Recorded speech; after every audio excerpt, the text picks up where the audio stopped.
Imeelezwa zaidi ya asilimia 30 za Watanzania wanaougua magonjwa yasiyokuambukiza yanachangiwa na uzito uliopitiliza. Ikiwa leo ni siku ya wauguzi, Rais wa Zanzibar na mwenyekiti wa Baraza la Mapinduzi Dr. Hussein Ali Mwinyi amesema licha ya tatizo la uhaba wa wauguzi, amewataka kuwa wastahimilivu, kutokata tamaa. Katibu mkuu wa Kanisa la Kiinjili la Kilutheri Tanzania KKKT Dayosisi ya Kaskazini, Injinia Zebadia Moshi amesema viongozi wa kanisa wanapaswa kutoa taarifa ya ukatili wa kijinsia unaofanyika katika jamii. Na Rais wa Uganda Yoweri Museveni ameapishwa rasmi kuanza muhula wake wa 7 kama rais wa Uganda, hatua inayohitimisha miaka 40 kamili madarakani.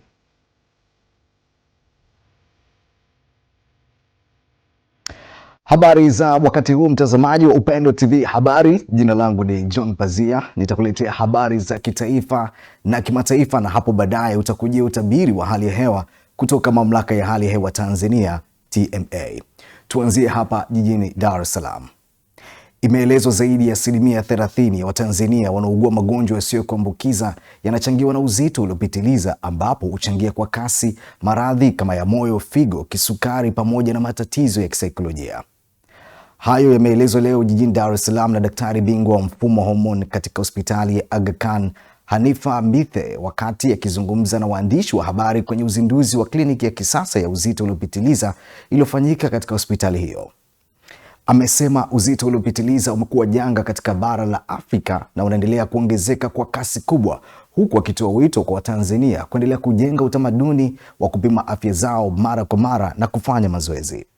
Chini ya janga la Sahara, kitambo ilijulikana kwamba sisi maradhi yetu zaidi ni maradhi ya infection, lakini sasa hivi maradhi yasiyoambukizwa yamezidi kukithiri.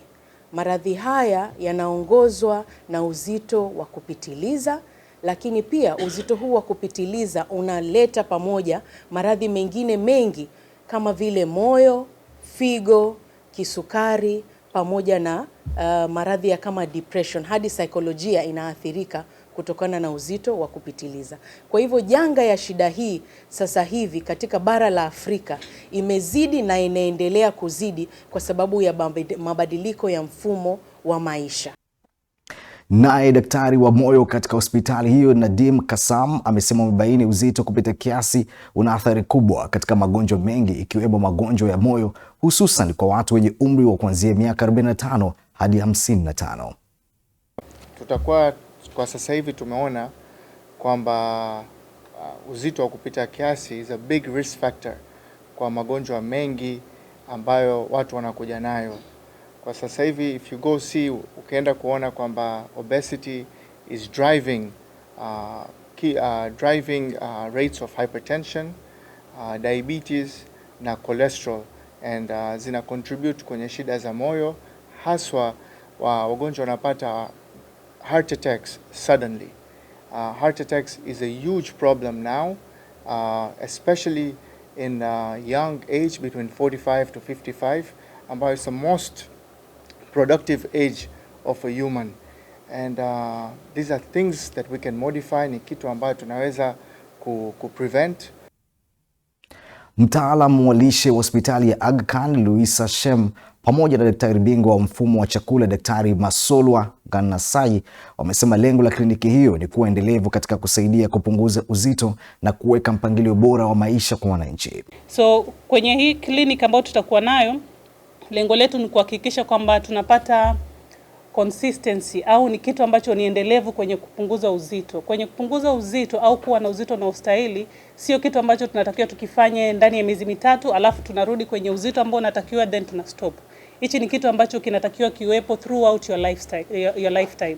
Ninavyoishi, ninavyosafiri na chochote ninachokuwa nakifanya niwe na mpangilio mzuri wa kula, na ndipo utakapoweza kuona mafanikio mazuri. Kambi hii ya bariatric surgery itafanyika hapa kwetu wiki ya pili ya mwezi wa 6, ambao tutakuwa na option mbalimbali za bariatric surgery. Mojawapo ni hiyo sleeve gastrectomy pamoja na bypass surgery, ambao ni actually more advanced form of surgical care kwa wagonjwa wenye uzito mkubwa.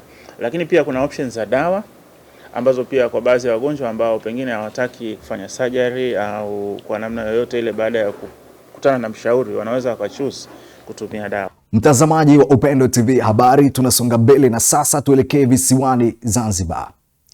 Ikiwa leo ni siku ya uuguzi, Rais wa Zanzibar na mwenyekiti wa Baraza la Mapinduzi Dr. Hussein Ali Mwinyi amesema licha ya tatizo la uhaba wa uuguzi, amewataka kuwa wastahimilivu, kutokata tamaa, pamoja na kuendelea kufanya kazi kwa moyo na weledi kwa kuzingatia misingi ya kada hiyo muhimu katika sekta ya afya.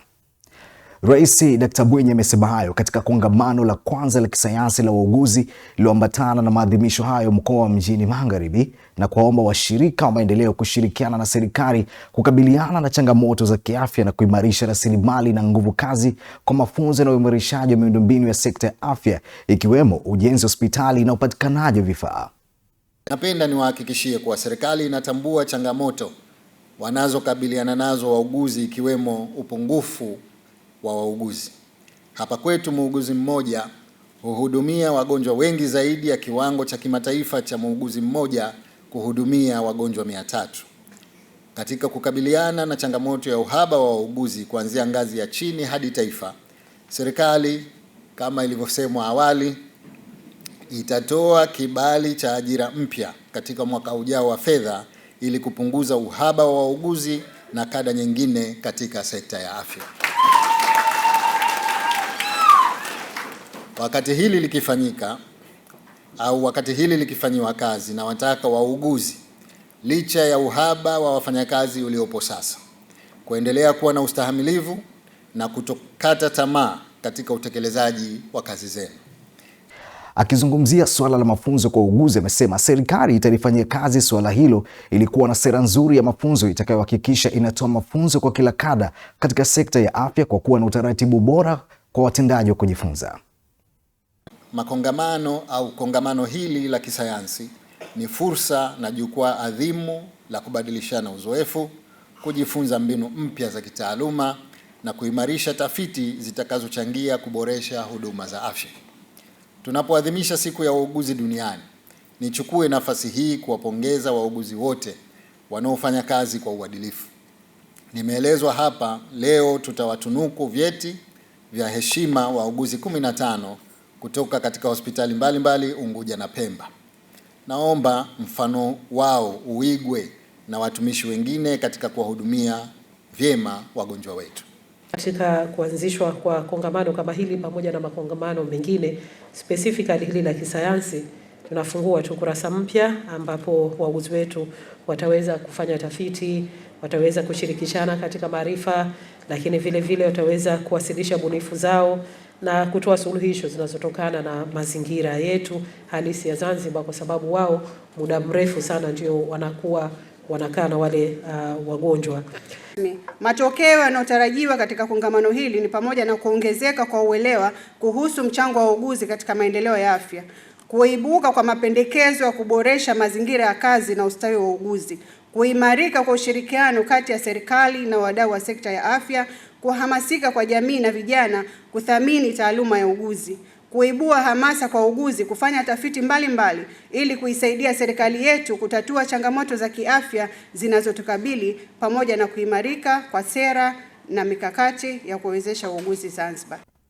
Akihitimisha hotuba yake kwenye maadhimisho hayo yenye kauli mbiu isemayo kuwawezesha wauguzi ni kuokoa maisha, Rais Dr. Mwinyi amewahimiza wauguzi kufanya kazi kwa moyo na huruma na kutoa huduma bora kwa wagonjwa bila ya ubaguzi, kuwa na kauli nzuri, ucheshi na kuzingatia maadili ya kada hiyo. Na sasa tuelekee kaskazini mwa Tanzania, mkoani Kilimanjaro.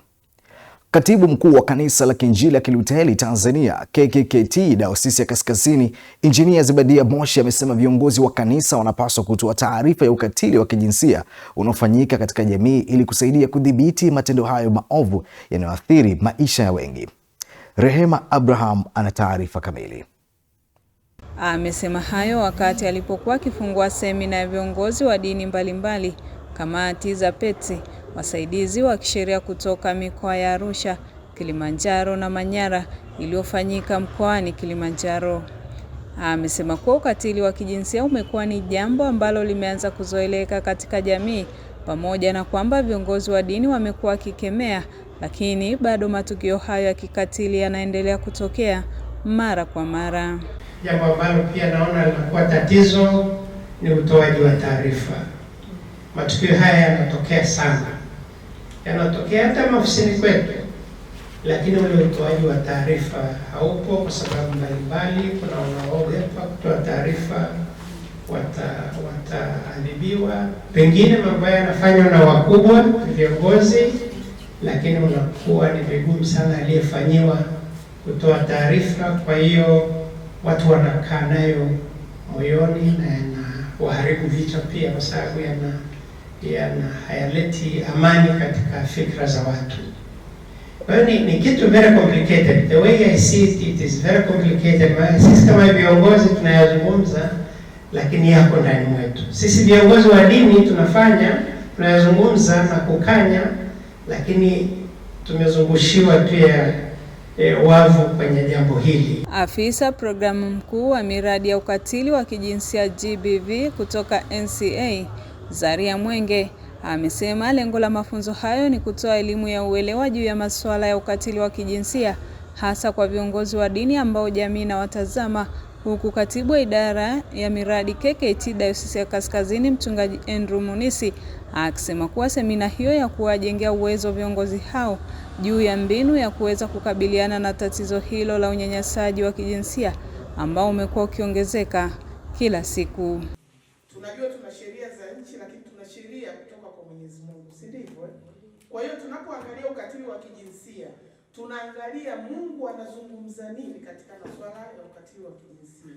Kwa hiyo ni jukumu la viongozi wa dini, ni jukumu la wale ambao wanapewa mafunzo kupata mbinu mbalimbali ambazo zinaweza kuwasaidia wao kama viongozi wa dini na kama viongozi wa vikundi mbalimbali, lakini pia kwa kutumia maandiko matakatifu ya Qur'ani na maandiko matakatifu ya Biblia inasemaje kuhusu maisha ya mwanadamu.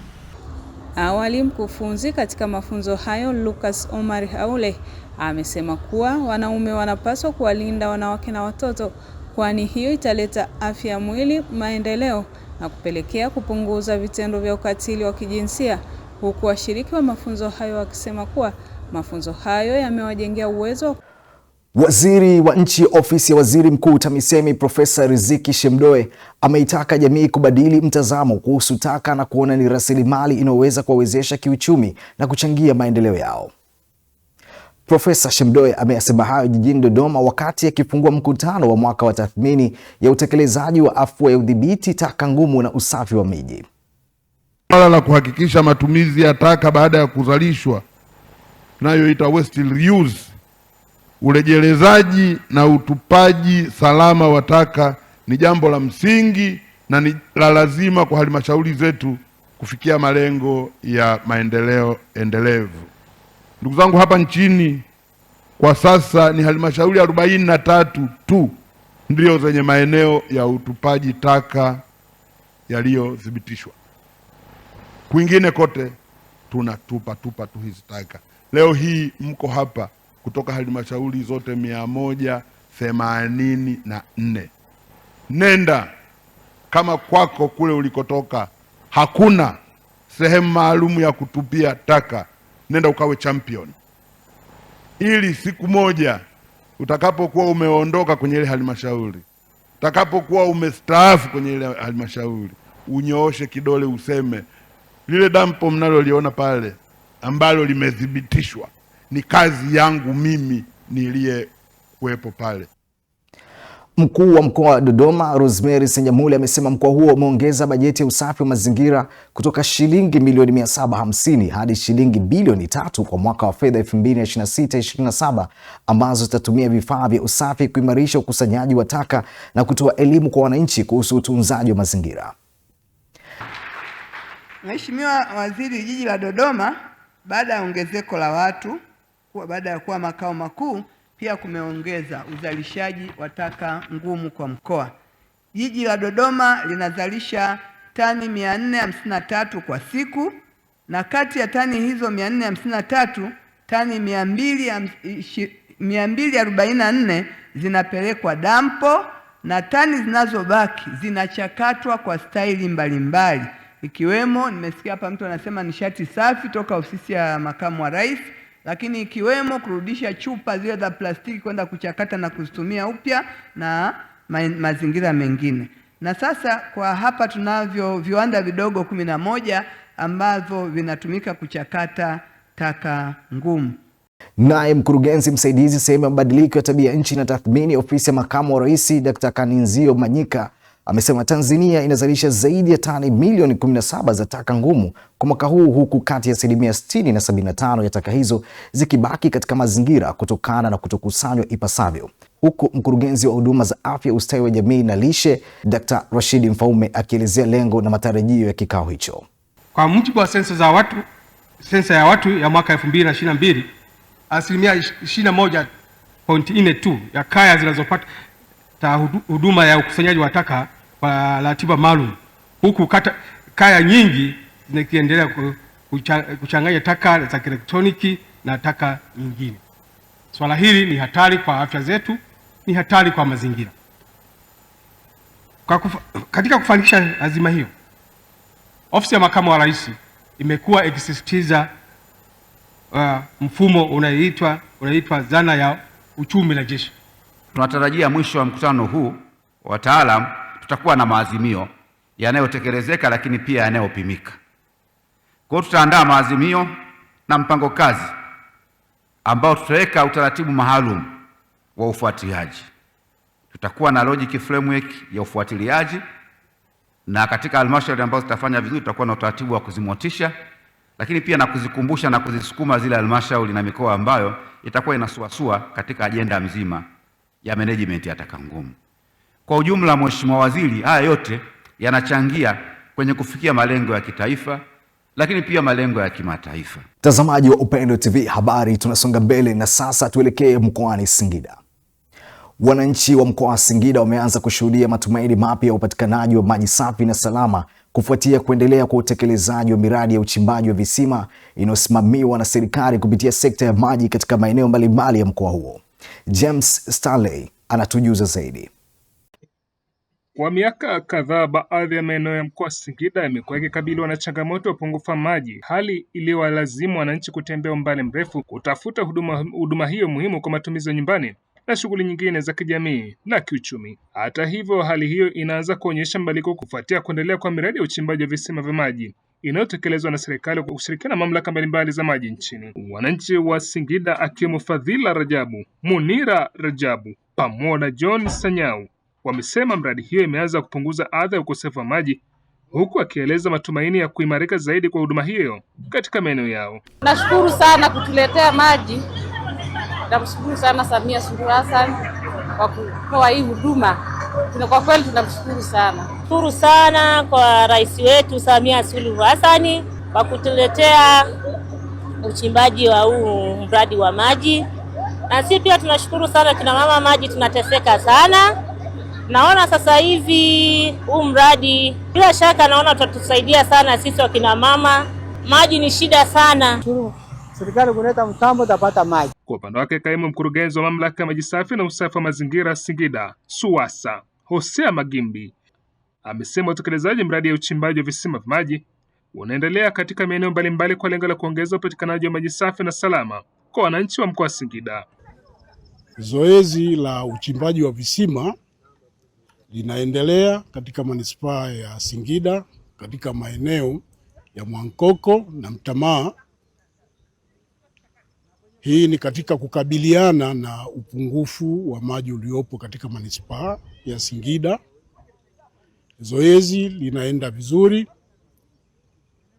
na litakapokamilika zoezi hili tunatarajia kupata maji ya kukizi upungufu uliopo na pia kupata maji ya ziada. Mkurugenzi wa rasilimali za maji kutoka Wizara ya Maji Robert Sandri amesema serikali inaendelea kuwekeza katika miradi ya maji nchini ili kuhakikisha wananchi wanapata huduma ya maji kwa uhakika, huku mkurugenzi wa maji Bonde la Kati Damford Samson akieleza kuwa tathmini za kitaalamu zinaendelea kufanyika kabla ya utekelezaji wa miradi hiyo. Aidha, wafanyakazi wanaoshiriki katika uchimbaji wa visima hivyo wamesema kazi inaendelea vizuri katika maeneo yaliyopangwa. Tuko hapa katika mji wa Singida kuangalia maendeleo ya kazi ya uchimbaji wa visima kwa ajili ya kuhakikisha kwamba mji wa Singida unapata huduma ya maji kwa masaa yote 24. Mpaka sasa nchi nzima serikali inatekeleza miradi zaidi ya 1000 nchini, na katika miradi hiyo, miongoni mwa miradi hiyo ni mradi wa miji 28 wenye thamani ya shilingi za Kitanzania trilioni 1.58. Katika mji wa Singida tumeona ile eneo la Mtamaa ni chanzo kizuri katika upatikanaji wa maji katika mji wetu wa Singida, na mpaka sasa tumechimba visima 4 na vyote vina maji na vina maji vya kutosha. Maji haya yatasaidia kuongeza usambazaji wa maji katika mji wetu wa Singida, ambao tuko hapa kwenye kijiji cha Mtamaa kwa ajili ya kuchimba visima 11. Na mpaka sasa hivi tunachimba visima almost visima 4. Hiki kisima sasa hivi ni kisima cha 4 ambacho kwa sasa hivi kinazalisha lita 110. Kukamilika kwa miradi hiyo unatarajia kusaidia kupunguza changamoto ya maji ambayo imekuwa ikiathiri baadhi ya maeneo ya mkoa wa Singida kwa muda mrefu, pamoja na kuboresha huduma za kijamii na shughuli za maendeleo zinazotegemea upatikanaji wa maji safi na salama. Kutoka mkoani Singida, mimi ni James Stanley wa Upendo TV.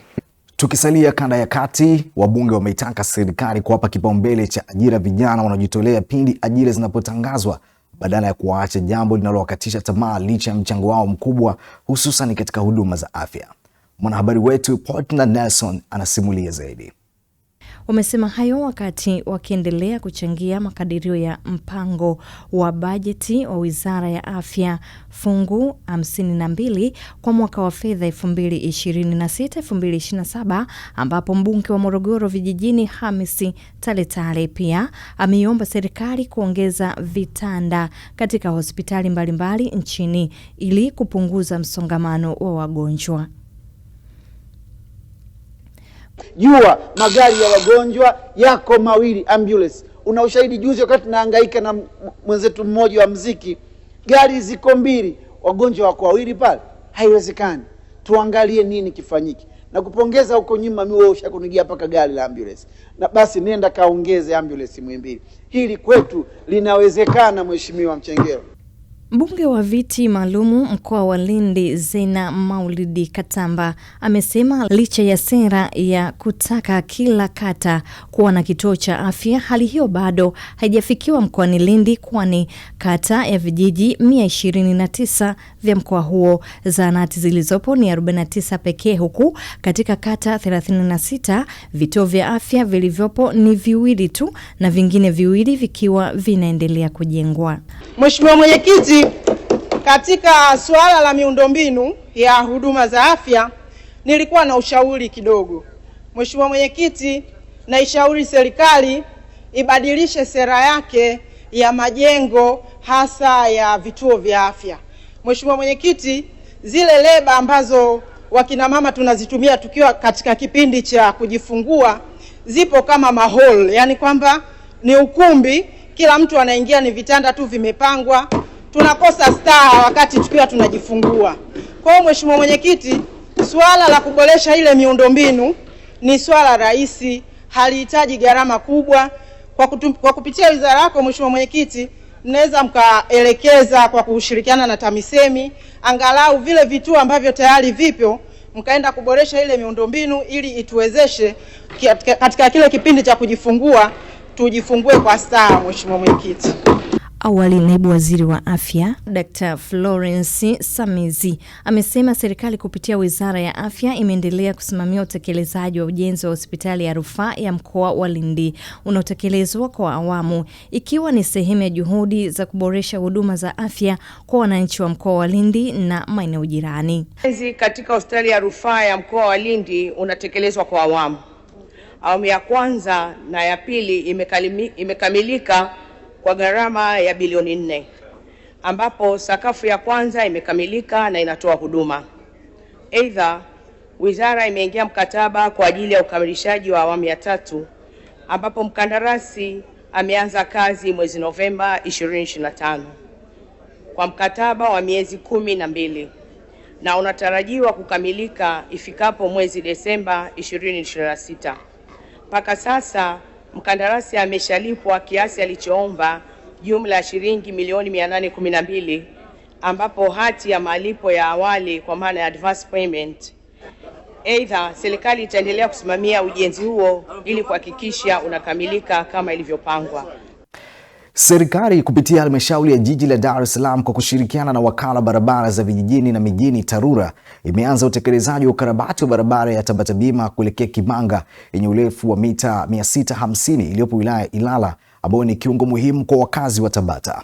Akiwa katika ziara ya ukaguzi wa kwanza kwa mradi huo, mkuu wa wilaya Ilala Edward Mpogolo amebainisha kuwa ujenzi huo utatumia teknolojia ya zege ili kuhakikisha uimara wa kudumu kutokana na jiografia ya eneo hilo. Katika barabara hii ya mita 650 na fedha ambazo zimetengwa na halmashauri yetu ya jiji la Dar es Salaam zaidi ya shilingi bilioni 1 na milioni 700 zinaenda kukamilika ndani ya mwezi huu. Hivyo niendelee kuomba wana Tabata, wana Kimanga wavute subira. Ndani ya mwezi huu barabara itakamilika, lakini barabara hii itapitika kuanzia kesho. Usiku huu wa leo tutaenda kuhangaika kuhakikisha barabara hii inatumika. Eneo kubwa ni hili ambalo tumeliona mpaka kufika darajani pale unapoanza kupanda ule mlima, ina zaidi ya mita 650. Eneo hili tunakwenda kujenga kwa kiwango cha zege. Aidha, amewataka TANROADS na TARURA kusimamia sheria ipasavyo kwa watumiaji wa barabara, hasa wenye maroli, ili barabara zinazojengwa kwa kutumia kodi za serikali zidumu kwa muda mrefu. Niendelee kuwaomba wataalamu wetu wa TANROADS na TARURA. Barabara hizi zinajengwa kwa fedha nyingi sana. Lakini hapa tumekuwa tuna mto Msimbazi ambapo kampuni nyingi zinaomba kazi ya kusomba mchanga kuusafisha mto Msimbazi, na kampuni zile zimekuwa zikipitisha magari yenye tani kubwa sana kulingana na uwezo wa barabara zetu.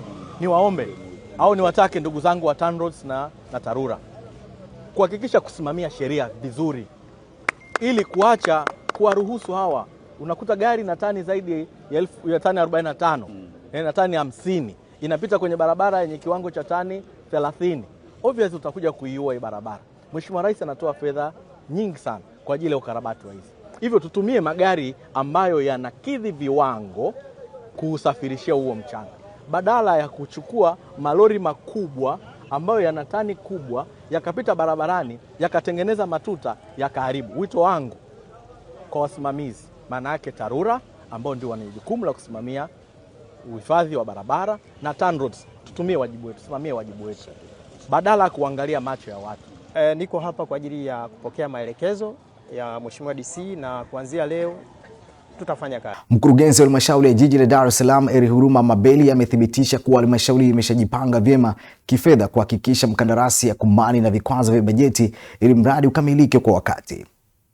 Na kipande hiki ambacho ni korofi sana ni takribani mita 600. Halmashauri ya jiji la Dar es Salaam tayari imeshatenga fedha kwa ajili ya utekelezaji na uboreshaji wa miundombinu hii. Kwa maelekezo ya Mheshimiwa Mkuu wa Wilaya, tayari ameshatoa maelekezo kwetu, kwa maana ya kwangu na meneja wa TARURA wilaya ya Ilala, kuanza kazi usiku wa leo. Na tayari mkandarasi ameshakabidhiwa eneo hili kwa ajili ya uboreshaji na ukarabati ili wananchi waweze kupita vizuri na kurahisisha movement, kwa maana ya watu kutoka na kuingia eneo hili. Ardhi ya maeneo hayo ina asili ya unyevunyevu, hali iliyokuwa ikisababisha lami ya kawaida kuchubuka haraka. Ndiyo sababu ya serikali kuamua kutumia teknolojia ya zege ambayo ni imara zaidi na inadumu kwa miaka mingi bila kuhitaji matengenezo ya mara kwa mara. Na sasa tuelekee Kigoma. Katika kupunguza vifo vitokanavyo na watu kuzama maji ndani ya ziwa Tanganyika, jamii ya wavuvi pamoja na wamiliki wa vyombo vya uvuvi mkoani Kigoma wamefanikiwa kufundishwa mbinu za uokozi dhidi ya watu wanaopata ajali kwa kupinduka na kuzama maji, kwa kuhakikisha wanatoa msaada wa huduma ya kwanza ndani ya wakati. Kutoka Kigoma, Kadislaus Ezekiel ana taarifa zaidi. Na baada ya kuwa umempa huduma ya kwanza, lazima apeleke hospitali au kituo cha nini cha afya. Usikaenea kwa kuwa ametapika tayari amepona, hapana. Huu ni mpango wa kuhakikisha wananchi wanatambua utoaji wa huduma ya kwanza pindi majanga yanapotokea kwa wavuvi na wasafiri katika ziwa Tanganyika, ambapo shirika la wakala wa meli Tanzania TASAC pamoja na shirika la kimataifa la Msalaba Mwekundu wanajikita katika kutoa elimu namna ya kufanya huduma ya kwanza. Unaachia njia ya hewa, alafu vidole viwili unakwenda kandamiza hapa mara 5. 1 2 3 4 5. Kwa unapokuwa unakandamiza hivi unamwangalia huko, je, anatapika? Kampeni inayopokelewa na wananchi kwa umuhimu mkubwa katika kuhakikisha wanafanya uokozi kwa wenye uhitaji pindi ajali za majini zinapotokea. Kuna vitu tumejifunza, ikiwemo mimi nimejifunza vitu vikubwa sana, maana hapo nyuma kuna tukio lilitokea la mtoto kuzama ndani ya maji. Nilikuwa sijapata elimu hii kujua jinsi gani nitaweza kumsaidia mtoto yule, lakini walitokea watu ambao walikuwa shaipata hiyo elimu, walimsaidia yule mtoto. Mwisho wa siku tukawa tumempeleka hospitali baada ya kupata huduma ya kwanza. Lakini kwa sasa hivi leo nimepata hii elimu na imani hata kitokea tukio la namna hiyo, mimi nipo, nitaweza kusaidia uokozi. Sisi tulikuwa tunatumia nyenzo za zamani sana, ukimokoa mtu bado unampiga mchanga tumboni. Leo tumefunzwa kumbe mtu apigwe mchanga. Kwanza unamfungua mdomo, kuna sehemu tumefunzwa unamfungua hewa. Unapomfinya mtu unamgeuza ili mambo yake yaende vizuri. Na kweli kwa elimu hiyo tumepokea kutoka Msalaba Mwekundu. Mratibu wa shirika la kimataifa la Msalaba Mwekundu mkoani Kigoma, Xaveri Migarambo, amefafanua kuwa elimu inayotolewa kwa wavuvi na wananchi ni kuhakikisha wanasaidia kufanya uokozi kwa wakati na kusaidia kuokoa maisha ya watu. Na mafunzo haya yataweza kuwasaidia hasa wavuvi katika kuokoa wao wenyewe maisha yao na pia kuokoa wavuvi wenzao wakiwa katika shughuli za uvuvi. Katika kutoa huduma ya kwanza kwa mtu anayekunywa maji akiwa ziwani, kuna misingi ya kuweza kufuata kumwokoa, na ukikosea namna ya kufuata hiyo misingi unaweza kumuua haraka zaidi. Na huduma hii inasaidia sana kuokoa maisha ya mtu kabla hajapelekwa kituo cha afya au kupelekwa zahanati kwa ajili ya kupata matibabu zaidi. Hata hivyo, mpango wa kuwawezesha elimu wananchi juu ya kusaidia kutoa huduma ya kwanza kwa wahanga wa ajali za majini ni kuhakikisha usalama nyakati zote. Kwa wahanga au kwa wafanyakazi au abiria au watumiaji wote wa vyombo vya majini, pale wanapopata majanga majini na mtu amekunywa maji, ni jinsi gani ya kuweza kumpa huduma ya kwanza kabla hajafika vituo vya afya na zahanati. Kwa hiyo elimu hii tumeona ni muhimu kwa sababu tumebaini kabla ya kutoa elimu hii wahanga wengi wamekuwa wakipata madhara na kushindwa kupata hii huduma ya kwanza, na hatimaye mtu anaweza akafariki kwenye eneo la mwalo. Lakini kwa elimu hii sasa ya watu wa huduma ya kwanza itawasaidia kuwaokoa wenzao wanapokuwa wamepata majanga ya namna hii majini. Kutoka hapa mwambao mwa ziwa Tanganyika mkoani Kigoma, mimi ni Kadislaus Ezekieli. Uvamizi wa vyanzo vya maji katika halmashauri ya wilaya ya Mbarali mkoani Mbeya umeendelea kuwa changamoto kubwa kwa wakulima kufuatia baadhi ya wananchi kuvamia maeneo ya hifadhi ya maji, hatua inayosababisha uharibifu mkubwa wa mazingira na kukauka kwa baadhi ya vyanzo hivyo. Tuungane na mwanahabari wetu Emmanuel Landala kutoka Mbeya. Zungumza katika kikao cha baraza la madiwani wa halmashauri hiyo, madiwani mbalimbali wameeleza wasiwasi wao juu ya ongezeko la uvamizi wa vyanzo vya maji, huku wakitaka mamlaka husika kuchukua hatua kali dhidi ya wahusika, ambapo baadhi ya madiwani wamehoji sababu za mamlaka zinazohusika kushindwa kudhibiti vitendo hivyo ambavyo vinaendelea kuhatarisha upatikanaji wa maji kwa wananchi na shughuli za uzalishaji. Kwa kuwa serikali imewekeza fedha nyingi sana kwenye mradi wa maji wa miji 28 na hasa ule mji wa Lujewa, lakini kwenye kile chanzo cha maji pale nje kuna changamoto kubwa sana ya mifugo, kwa maana ya ng'ombe wamekuwa wakienda kuharibu sana kile chanzo pale, na hii inakwenda kuonyesha kwamba kutakuwa kuna hatari kubwa sana hapo baadaye, kwa serikali ina invest fedha nyingi sana lakini mifugo inakwenda kuharibu kiurahisi sana. Tunataka kujua nini mpango wa serikali kwenda kudhibiti mifugo pale ili isiende kuharibu chanzo hiki cha maji, kwa sababu tunaamini vyanzo vya maji vikishaharibika tayari kwamba kutatokea ukame. tunaamini kwamba hata hiyo mifugo inategemea maji, lakini lengo letu, serikali yetu imeendelea kutekeleza majukumu ya kuandaa mabirika ya kunyweshea hiyo mifugo. Akijibu hoja hizo mbele ya baraza la madiwani, mkurugenzi mtendaji wa halmashauri ya wilaya ya Mbalali Raymond Mweli amesema halmashauri imejipanga kutoa elimu kwa wananchi kuhusu umuhimu wa kutunza vyanzo vya maji sambamba na kusimamia utekelezaji wa sheria dhidi ya wote watakaobainika kuharibu mazingira hayo. Kuna mikakati kadhaa ambayo sisi kama halmashauri tunaweza kuitekeleza. Kwanza ni kusimamia utawala wa sheria. Zipo sheria ambazo zinatuongoza juu ya utaratibu wa namna ambavyo vyanzo vya maji vinatakiwa kulindwa.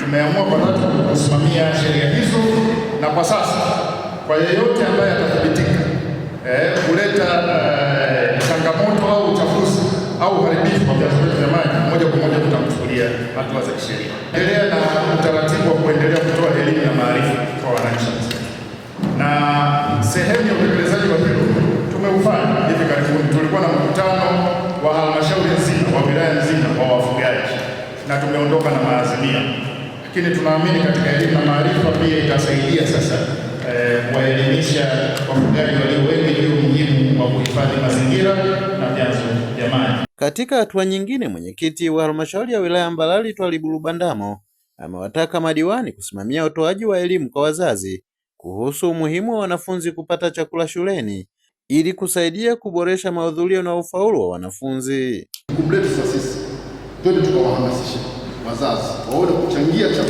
chakula watoto shuleni ni jukumu lao, kwa sababu ni chakula ambacho kwa muda ule wa mchana atakuwa nyumbani, sasa anakwenda kula wapi?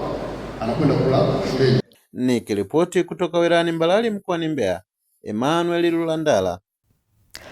Katika ulimwengu uliotawaliwa na changamoto nyingi za kiuchumi, kijamii na kihisia, maombi yameendelea kutajwa na wataalamu wa kiroho pamoja na saikolojia kama nyenzo muhimu ya kuimarishwa ustawi wa mwanadamu.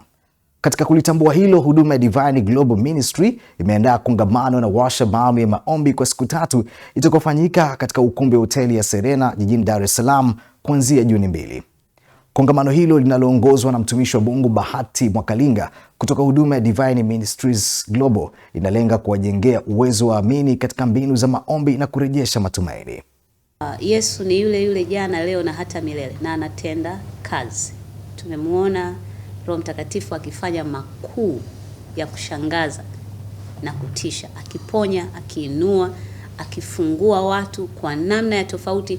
Kwa miaka yote hii ambayo Mungu ametuita kusimama kwenye eneo la maombi, tumemuona akifungua vipofu, tumemuona viwete wakitembea, tumeona Mungu akifanya mambo ambayo hakuna, akifungua matumbo, tumeona akifanya mambo ambayo wanadamu hatuwezi kuyaeleza hata sisi. Sasa hii ni zamu yako Dar es Salaam, lakini pia ni kusihi ukumbuke kwamba Yesu anarudi. Akizungumzia maandalizi ya kongamano hilo, mchungaji Josiah amesema wito kwa Watanzania kutoka maeneo mbalimbali kujitokeza, akisisitiza kuwa huu ni wakati wa kipekee wa kujifunza siri za maombi na kupata mafanikio ya kiroho. Tarehe 7 pia ni ya muhimu kwa ajili ya women. Mimi nizungumzie tu, kama wewe ni kiongozi, you have a mandate to register. Unaweza kuregister mapema ili nafasi yako iwe secured. Umeandaliwa hii, haulipii kitu chochote, ameandika tu hapa kuna sadaka ukitaka kutoa. Na hiyo sadaka sio kwamba ndo access ya wewe kuingia. Hiyo ni sadaka ya kwako kama unawiwa kutoa. Kwa hiyo ni wakaribishe watu wote kuanzia tarehe 2 mpaka tarehe 7 mwezi wa 6. Itakuwa ni wiki ya uvuvio wa Roho Mtakatifu Dar es Salaam. Hatupaswi kuikosa. Tunawakaribisha sana. Divine Global Ministry ni huduma ya kiroho ya Kikristo ambayo imekuwa ikifanya kazi katika maeneo mbalimbali ikiwemo hapa nchini Tanzania, na mara nyingi hujulikana kwa kufanya mikutano ya kiroho, maombi, mafundisho ya Biblia na kuhusika katika kuhudumia jamii kwa matendo ya huruma. Waziri wa Katiba na Sheria Dr. Juma Homera amesema serikali imetenga zaidi ya shilingi milioni 400 kwa ajili ya ujenzi wa ofisi ya taifa ya mashtaka NPS wilaya ya Namtumbo, huko ofisi hiyo ikiwa miongoni mwa wilaya 21 nchini zilizokabidhiwa magari mapya kwa ajili ya kuimarisha utendaji kazi na utoaji wa huduma za mashtaka kwa wananchi. Dr. Homera amesema hayo wakati wa hafla ya kuweka jiwe la msingi la ujenzi wa jengo la ofisi ya taifa ya mashtaka wilaya ya Namtumbo pamoja na kukabidhi gari kwa ofisi hiyo, ambapo ameeleza kuwa upatikanaji wa haki ni msingi muhimu wa maendeleo ya taifa, kwani wananchi wanapopata haki kwa wakati huweza kushiriki kamilifu katika shughuli za uzalishaji mali na maendeleo ya kiuchumi. ni mojawapo ya ofisi zilizoanzishwa mwezi Oktoba, lakini ni miongoni mwa wilaya ambazo 21 leo zinakwenda kupatiwa magari. Nchi nzima wilaya 21 na wilaya zingine 30 tutazipa mwaka ujao wa fedha, lakini Namtumbo wamewahi leo wanakabidhiwa gari lopo, chuma kimewaka hicho hapo, na tunaweka jiwe la msingi. Namtumbo moto! Kwa upande wake mkurugenzi wa mashtaka DPP Sylvester Mwakitalu amesema kuwa ofisi ya taifa ya mashtaka wilaya Namtumbo ilianzishwa rasmi mwezi Oktoba 2025 ikiwa sehemu ya utekelezaji wa mpango wa serikali wa kusogeza huduma za mashtaka karibu na wananchi. Tumefanikiwa kufungua ofisi katika wilaya 118. Zimebaki wilaya 21 tu ambazo nazo tutazikamilisha siku chache zijazo. Kwa ofisi ya taifa ya Namtumbo sasa imeanza kutoa huduma, lakini tulikuwa na changamoto hiyo kwa kutokuwa na eneo zuri, kwa sababu hatukuwa na eneo la kudumu, tunapanga kwenye nyumba za watu.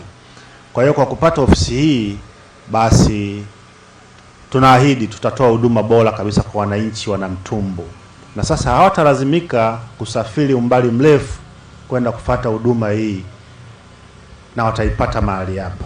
Na sasa tuelekee visiwani Zanzibar. Wizara ya Afya Zanzibar kwa kushirikiana na EBSA Eye Hospital ya Zanzibar yenye makao makuu yake nchini Dubai imeendesha kambi maalum ya matibabu ya macho katika kituo cha afya Kizimkazi, ikiwa ni sehemu ya juhudi za kuimarisha huduma ya afya ya macho kwa wananchi na kusaidia jamii kupata matibabu ya karibu na maeneo yao. Akizindua kambi hiyo, mkurugenzi wa kinga na elimu ya afya ya Wizara ya Afya Zanzibar, Dr. Salim amesema serikali kupitia Wizara ya Afya itaendelea kushirikiana na taasisi mbalimbali za afya ili kuhakikisha wananchi wanapata huduma bora za matibabu ya macho na kuondokana na changamoto zinazowakabili kutokana na maradhi hayo. Shauku lakini hamu au jambo zuri kuja kuona leo hapa jinsi gani wananchi wetu wanafaidika na hii huduma ya kurudishiwa nuru yao ya macho. Naamini kwamba haya ndio malengo na maadhimio mazima ya serikali ya kuweza kuhakikisha kwamba kila Mzanzibari anapewa fursa ya kuishi afikie potential yake. Watu wengi wakizaliwa na macho wakiyapoteza baadaye, kunakuwa kuna mambo mingi ikiwemo msongo wa mawazo na vitu ambavyo pengine mtu aliozaliwa bila ya macho asingekuwa navyo, kwa sababu umeondoshewa resource muhimu to enable you to cascade in this life. Amesisitiza wananchi kujitokeza kwa wingi pale huduma kama hizo zinapotolewa ili kupata uchunguzi wa mapema na matibabu sahihi kwa lengo la kuondokana na upofu usio wa lazima. Shukuru serikali, Mheshimiwa Rais wetu anakazia masuala mazima ya kuwa na miundombinu bora, na hapa Mama Samia alhamdulillah katengenezea kituo. Sisi Wizara ya Afya leo ndo kituo hichi cha Kizimkazi tunafanya surgery ya macho ambayo tunafanya kwenye theater ambayo imetengenezwa na Mheshimiwa Rais wa Jamhuri ya Muungano wa Tanzania. Ni maendeleo makubwa, na sasa tukisema priority yetu ni miundombinu, matokeo yake ndio yanakuwa kama haya. Mratibu wa huduma za afya ya macho Zanzibar, Dr. Fatuma Juma Omar amesema jumla ya wagonjwa 206 wamefanyiwa uchunguzi wa macho, ambapo kati yao wagonjwa 160 wamebainika kuwa na matatizo yanayohitaji matibabu maalum baada ya kufanya vipimo vya kina. Tumeona wagonjwa 206, lakini katika hao 160 ndio waliopasi baada ya vipimo ya uhakiki wa pili kabisa. Kwa hiyo tunatarajia kufanya kambi hiyo ili kutoa mtoto wa jicho na watu kuregain sight yao ili kuweza kuona na kuendelea na maisha yao kama kawaida. Kwa upande wake, mratibu wa EBSA Eye Hospital Saad Abdalla Mlinga amesema lengo kubwa la kuandaa kambi hiyo ni kuisaidia jamii, hasa wananchi wasiokuwa na uwezo wa kupata matibabu ya macho kutokana na changamoto ya umbali na makazi yao. Hospitali ya macho ya EBSA Zanzibar inatoa huduma za bila malipo kwa ajili ya wale watu wenye matatizo ya mtoto wa jicho kwa muda wa siku 4 katika hospitali ya Kizimkazi, na lengo kubwa ikiwa ni kuwasaidia wale wanajamii ambao wana changamoto za mtoto wa jicho ambao hawana uwezo wa kupata huduma hiyo. Nao baadhi ya wananchi waliopata huduma za matibabu katika kambi hiyo wameishukuru Serikali ya Mapinduzi ya Zanzibar kupitia Wizara ya Afya kwa kuwapatia huduma hiyo muhimu karibu yao, wakisema imewasaidia kupata nafasi ya kufanya matibabu hayo kwa ukaribu. Hiyo yangu ni kuja nikafanya dawa ili jicho nipate kuona kama zamani. Cha kupata mtoto wa jicho nilikaa sehemu mtu anachanja kuni kikaruka kibanzi ndio kikanigonga mecha jicho.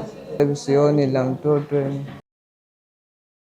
Wanachama wa Chama cha Mapinduzi kupitia Jumuiya ya Wazazi mkoa wa Songwe wamehimizwa kudumisha umoja, mshikamano na upendo ndani ya chama, huku wakitakiwa kuepuka chuki pamoja na makundi yanayoweza kusababisha migawanyiko na kudhoofisha utekelezaji wa miradi na ahadi za chama kwa wananchi.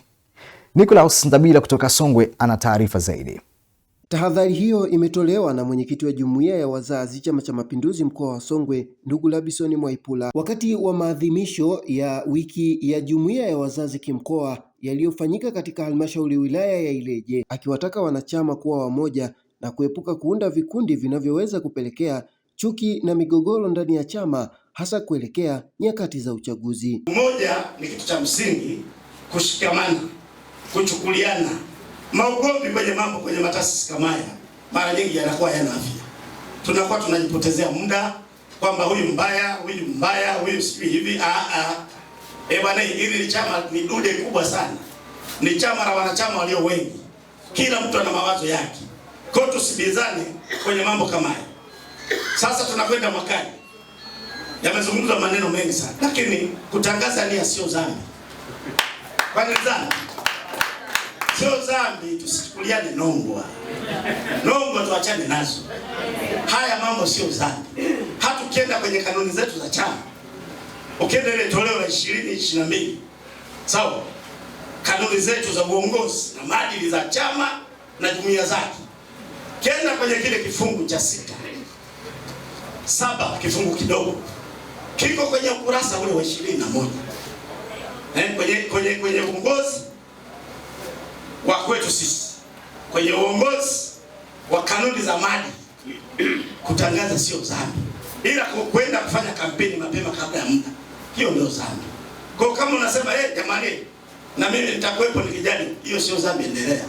Aidha, mjumbe wa Baraza la Jumuiya ya Wazazi Taifa mkoa wa Songwe, Mwalimu Leonard Simbeye, akatumia wakati na jukwaa hilo kuwaasa wazazi na walezi kushiriki vyema katika malezi, akieleza kuwa migogoro na machafuko ya wazazi ama walezi yanaweza kuathiri sehemu kubwa ya mwenendo wa elimu kwa watoto wao. Wanakuwa na moyo kwamba hata mzazi wangu anatamani mimi niende shuleni, si kwenda tu aende kule akajihusishe na masomo, akasikilize kwa makini masomo, aweze kuyaelewa masomo yale.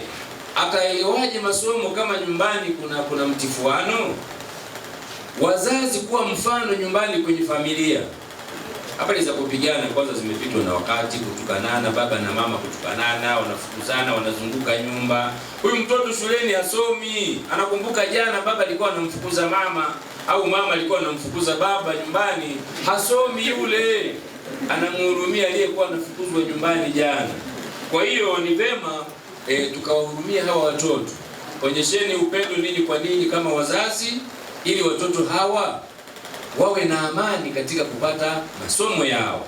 Naye diwani katika kata ya Isongole, Obedi Mwambene, ameeleza kuwa ili maendeleo yapatikane zinahitajika jitihada za makusudi za kuwa wamoja na kuunga juhudi za Rais wa Jamhuri ya Muungano wa Tanzania katika kupeleka miradi mbalimbali kwa wananchi, ambapo amebainisha miongoni mwa miradi mbalimbali inayotekelezwa katika kata hiyo. Kijiji cha Izuba tumefanya shughuli zifuatazo. Moja ni upanuzi wa zahanati, tukiwa tunafanya ujenzi wa wodi ya wazazi, ilikuwa haipo. Lakini pia tuna vyoo vya kisasa pale kwenye hiyo zahanati, ili akina mama wetu wanapokwenda kujifungua wasipate tabu. Kwa tumefanya huduma hiyo na tuko 90% mpaka sasa.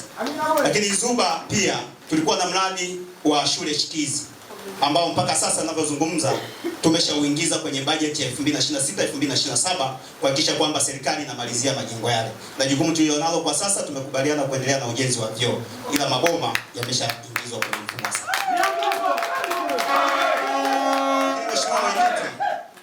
Izuba pia kama kijiji chetu tumefunga taa za barabarani ambazo ukienda pale center tunaendelea na zoezi hilo kuhakikisha kwamba mji wetu wa Isongole unapendeza.